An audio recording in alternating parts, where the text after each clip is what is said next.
ដោយសារតែថ្មីនេះគឺនាងខ្ញុំតែងតែអស់ឃើញអំពីប្រធានបទមួយតាក់ទងទៅនឹងកុមារដែលគាត់មានផលវិបាកក្រោយពេលដែលគាត់ក្រោយខ្លួនដូច្នេះក៏នាងខ្ញុំសម្រេចចិត្តថានឹងធ្វើវីដេអូតាក់ទងជាមួយនឹងជំងឺក្តៅប្រកាច់គេហៅថា febrile seizure febrile seizure គឺជាជំងឺក្តៅប្រកាច់ដែលភាគច្រើនឃើញកើតទៅលើកុមារចាប់ពីអាយុ6ខែរហូតដល់5ឆ្នាំជំងឺក្តៅប្រកាច់នេះបានន័យថាគាត់ក្តៅខ្លួនខ្លាំងហើយគាត់ទៅឲ្យមានប្រកាច់អញ្ចឹងកម្ដៅក្តៅខ្លាំងហ្នឹងគឺចាប់ពី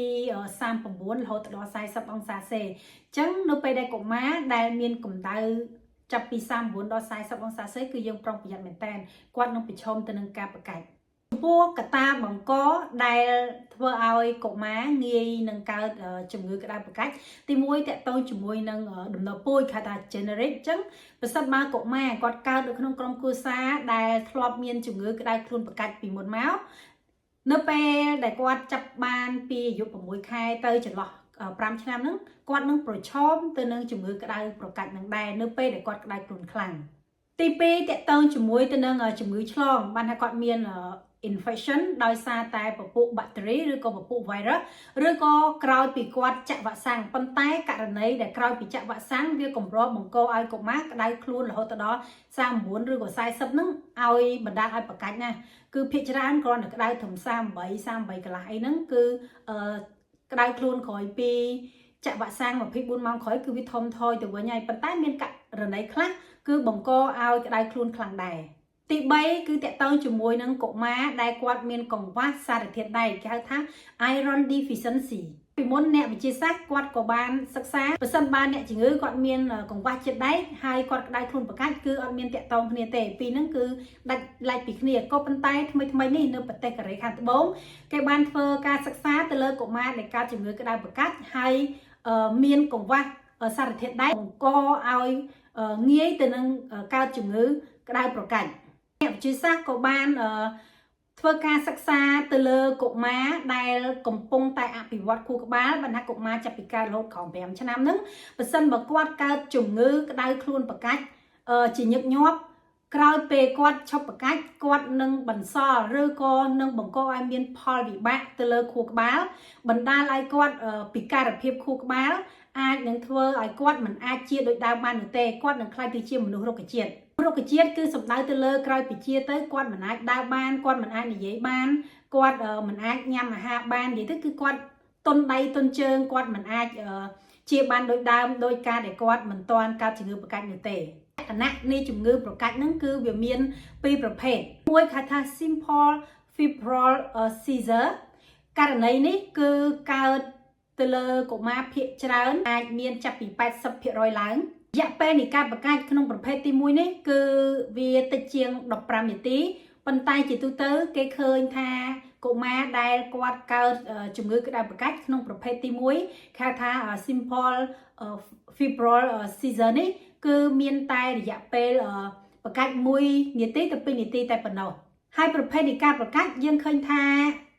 ពេលដែលកុមារកើតជំងឺក្តៅខ្លួនប្រកាច់គឺរាងកាយរបស់គាត់ទាំងមូលគឺមានការកន្ត្រាក់ឬក៏មានការញាក់ទៅលើខ្លួនប្រាណទាំងមូលរួមទាំងបាត់បង់ស្មារតីដែរនៅក្នុងកំឡុងពេលដែលគាត់ប្រកាច់ការលាប់ឡើងវិញពេលដែលគាត់ឈប់ប្រកាច់ក្នុង24ម៉ោងក្រោយមកគឺគាត់អត់មានប្រកាច់ម្ដងទៀតនោះទេបន្ទាប់ពីកុមារនឹងប្រកាច់ហើយគឺ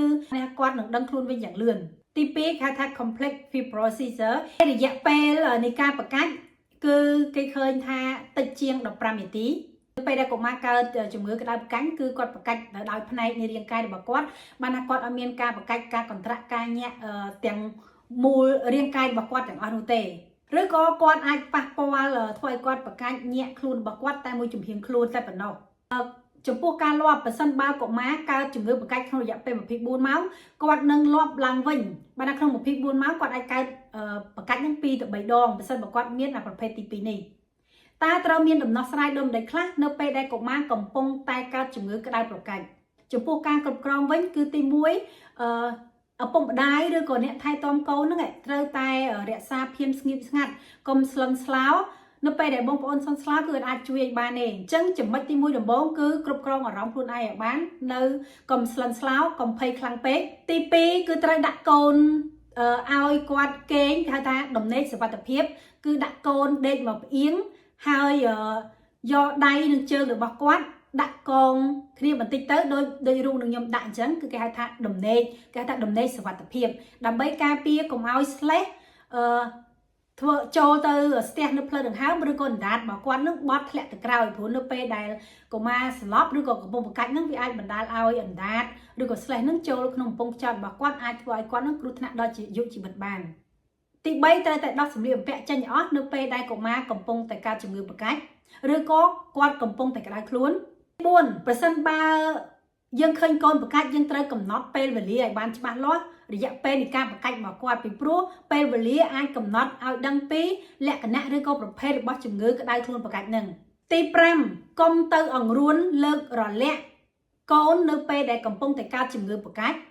និងកុំយករបស់របរទៅញុកក្នុងមាត់របស់កូនដែលកំពុងតែកើតជំងឺបង្កាច់ព្រោះវាបង្កឲ្យគ្រោះថ្នាក់កាន់តែធ្ងន់ធ្ងរទី6ត្រូវតែយកកន្សែងទៅជ្រលក់ទឹកធម្មតាឬក៏ទៅជ្រលក់ទឹកក្តៅអ៊ុនៗដើម្បីយកមកស្អំនៅនឹងកនៅនឹងក្លៀកនៅនឹងក្រលៀនដែលជាកន្លែងសរសៃឈាមធំងាយនឹងបឺតស្រូបជាតិទឹកចូលក្នុងខ្លួនធ្វើឲ្យកូននឹងឆាប់ចុះត្រជាក់មកវិញទី7ត្រូវតែប្រញាប់នាំកូនទៅមន្ទីរពេទ្យដែលនៅក្បែរលោកអ្នកជាបន្ទាន់ដើម្បីឲ្យគ្រូពេទ្យជួយសង្គ្រោះអាយុជីវិតរបស់កូនជាចុងក្រោយនាងខ្ញុំសូមផ្ដាំផ្ញើទៅពុកម៉ែបងប្អូនថាប្រសិនបើមានកូនក្រោម5ឆ្នាំត្រូវតែប្រុងប្រយ័ត្នកុំបណ្ដាលឲ្យកូនក្តៅខ្លួនរហូតដល់បង្កាច់ពីព្រោះក្រោយពេលដែលកូនរបស់ពុកម៉ែបងប្អូនបង្កាច់ម្ដងហើយម្ដងទៀតជាច្រើនដងក្រោយពីជាបង្កាច់ទៅគឺគាត់មិនអាចជាបានដូចដើមនោះទេគឺធ្វើឲ្យគាត់ប៉ះពាល់ទៅលើខួរក្បាលរបស់គាត់ហើយធ្វើឲ្យគាត់នឹងក្លាយទៅជាមនុស្សរុក្ខជាតិគឺមិនអាចដើរបានមិនអាចនិយាយបានមិនអាចហូបបានធ្វើឲ្យប៉ះពាល់ទៅលើអាកប្បកិរិយារបស់កូនផងដែរសូមអរគុណចំពោះពុកម៉ែបងប្អូនដែលបានស្ដាប់វីដេអូរបស់នាងខ្ញុំតាំងពីដើមរហូតដល់ចប់